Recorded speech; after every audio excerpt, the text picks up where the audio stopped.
సింగరేణి గుర్తింపు సంఘం ఎన్నికల్లో 3000 పైచులకు ఓట్లతో ఏఐటీసీ గెలవబోతుందని చెప్పి సర్వేలు చెప్తా ఉన్నాయి. సింగరేణి వ్యాప్తంగా చాణక్య మిషన్ సర్వే చెప్పిన దాని ప్రకారం సింగరేణి వ్యాప్తంగా 11 ఏరియాల్లోనూ ఏఐటీసీ గెలవబోతున్నది. మొత్తంగా 10,000 majority Singareni colliery workers union సాధించబోతుంది. ఈరోజు కార్మికుల సమస్యలు పరిష్కరించడం కోసం పోరాడే కార్మిక సంఘమే కావాలని కార్మికులు తీర్పునివ్వబోతున్నారు. పాలక పక్షాలకు అనుబంధంగా ఉండి వాళ్లకు బానిసలుగా పనిచేసే సంఘాల వల్ల నష్టం జరుగుతుందని, అందువల్లనే గతంలో టీఆర్ఎస్ ప్రభుత్వం ఉన్నప్పుడు టీపీజీ కేసు నోరు మెదపలేకపోయిందని, ఈరోజు కాంగ్రెస్ పార్టీ ప్రభుత్వం ఉంది కాబట్టి ఐఎన్టీసీ గెలిపిస్తే ఐఎన్టీసీ కూడా యాజమాన్యానికి ప్రభుత్వానికి వంతపడడం తప్ప కార్మిక వర్గ పోరాటాలు నడవని గుర్తించిన కార్మికులు ఈరోజు ఏఐటీసీకి పట్టం కట్టబోతూ ఉన్నారు. గుర్తింపు సంఘం స్థానంలో కనుక ఏఐటీసీ అవతరించిన అట్లయితే ఏఐటీసీకి ఒక గురుతరమైన బాధ్యత ఉన్నది. ఈ సింగరేణిని 10 కాలాల పాటు చల్లగా నడిపించుకోవాలంటే కొత్త గనులు రావాలి. నూతన గనుల సాధనకు గొప్ప పోరాటం సింగరేణిలో జరగబోతున్నది. బొగ్గు ఉత్పత్తులు ఉన్నటువంటి కాంట్రాక్టును తొలగించి ఆ పని కార్మికులు చేసే విధంగా ఏఐటీసీ పోరాటం భవిష్యత్తులో కొనసాగుద్ది. అలాగే ప్రతి కార్మికుడు రిటైర్మెంట్ అయ్యేనాటికి ఇల్లు లేకుండా దిగిపోయి దుర్వస్థ ఉన్నది. ప్రతి కార్మికునికి 250 గజాల ఇంటి స్థలంతో పాటు ఇల్లు కట్టుకోవడానికి వడ్డీలో లేని రుణం ఇవ్వడం కోసం కూడా ఏఐటీసీ కృషి చేస్తుంది.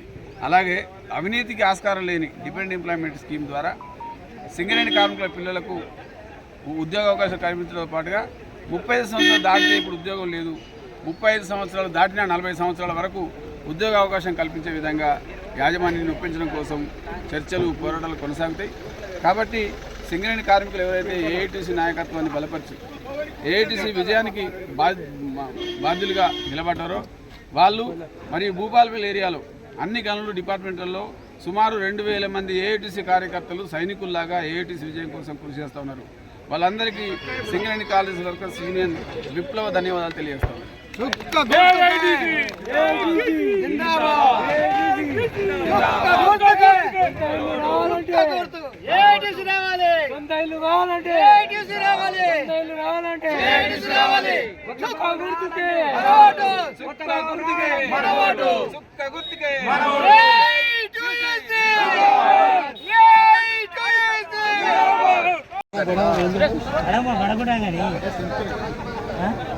దగ్గర వాయిస్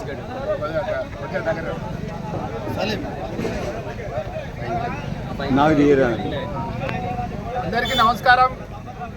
ఈరోజు సింగరేణి గుర్తింపు సంఘ ఎలక్షన్లలో ఓటింగ్ సరళిని మేము అన్ని బావుల దగ్గరికి పరిశీలకుడిగా పోయి చూస్తూ ఉన్నాను.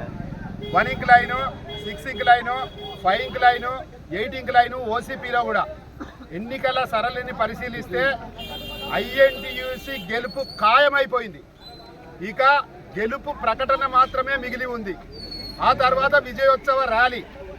అన్ని గుర్తింపు సంఘాలకు కలిసి 25% ఓటింగ్ పోల్ అవుతా ఉన్నాయని మాకు తెలుస్తూ ఉంది మా పరిశీలనలో. అదేవిధంగా మాకు 75% వరకు ఓటింగ్ పడుతూ ఉన్నది. అత్యద్భుతమైనటువంటి గెలుపు ఖాయమైందని నేను భావిస్తూ ఉన్నాను. అదేవిధంగా ఈ ఎన్నికల ఏదైతే ఈ గుర్తింపు సంఘాల ఎన్నికలను ఇక్కడి స్థానికమైనటువంటి శాసనసభ్యులు గౌరవ పెద్దలు గండ్ర సత్యనారాయణరావు గారు భుజాల మీద వేసుకొని పూర్తిగా బాధ్యత తీసుకొని ఈ అద్భుతమైనటువంటి విజయానికి వారు కృషి చేసినందుకు వారికి ధన్యవాదాలు, కృతజ్ఞతలు. అదేవిధంగా ఇక్కడి కార్మిక సంఘ నాయకులు కూడా, ఐఎన్టీయూసీ కార్మిక సంఘ నాయకులు కూడా తమ వంతుగా ఈ గెలుపులో భాగస్వాములు అయినందుకు వారికి క్లియర్గా శుభాభివందనాలు. గెలుపు ఖాయమైంది కాబట్టి కంగ్రాచులేషన్స్ చెప్తూ రేపు రానున్నటువంటి కొత్త సంవత్సరంలో అత్యంత గొప్ప విజయానికి ఇది నాంది.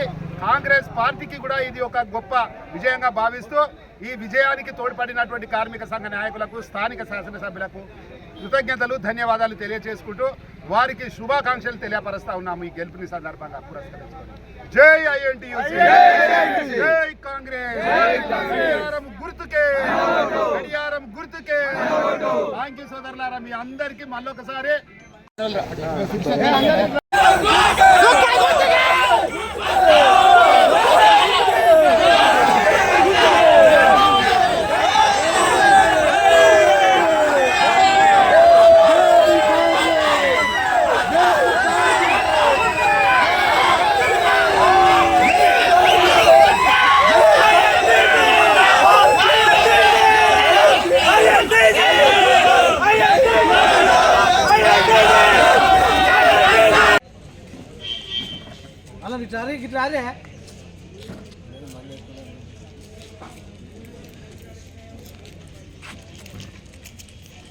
మరి ఈరోజు సింగరేణి ఎలక్షన్స్లో భాగంగా భూపాలపల్లిలో యువ కార్మికులము ముందుండి ఐఎన్టీసీకి మద్దతు తెలియజేస్తూ, అంతేకాకుండా కార్మిక సోదరులు పార్టీలకు అతీతంగా ఐఎన్టీసీని ఆదరిస్తామని చెప్పడం జరుగుతుంది. ఐఎన్టీసీ 6 గ్యారంటీలు ఏవైతే ఉన్నాయో అవి చూసి కార్మికులు ఆకర్షితులై వాటిని నెరవేరే దిశగా మన రేవంత్ అన్న సైన్యం ముందుకు తీసుకువెళ్తుంది. 6 గ్యారంటీలలో భాగంగా ఏదైతే కార్మికుడికి సొంత ఇంటి కళ అనేది నెరవేరుతుంది. 250 గజాల ఇంటి స్థలం అనేది ఐఎన్టీసీ 11 ఏరియాలలో అధికారంలోకి వస్తే ఇవ్వడం జరుగుతుంది. అంతేకాకుండా ప్రకృతికి విరుద్ధంగా అండర్ గ్రౌండ్లోకి దిగి కార్మికుడు తన రక్తాన్ని చెమటగా చిందించి దేశానికి వెలుగులు పంపిస్తున్నాడు. ఏదైతే ఐటీ రిటర్న్స్ అనేది కూడా ఇవ్వడం జరుగుతుంది. అంతేకాకుండా ఏవైతే కార్మిక సోదరిమణులు ఎవరైతే ఉన్నారో వాళ్ళ చదువుకు తగ్గట్టు సర్వీస్లోనే ఉద్యోగం ఇవ్వడం జరుగుతుంది. అంతేకాకుండా కార్పొరేట్ వైద్యం కూడా అన్ని హాస్పిటళ్లను అధీకరణ చేయించడం జరుగుతుంది. అంతేకాకుండా ఏవైతే మన ప్రభుత్వం ఉంది అని చెప్పి కార్మిక సోదరులు అందరూ కూడా ఆలోచిస్తున్నారు. మేము యువ కార్మికులను కూడా ముందుండి ఐఎన్టీసీని గెలిపించుకుంటామని చెప్పి పార్టీలకు అతీతంగా ముందుకు వస్తున్నారు.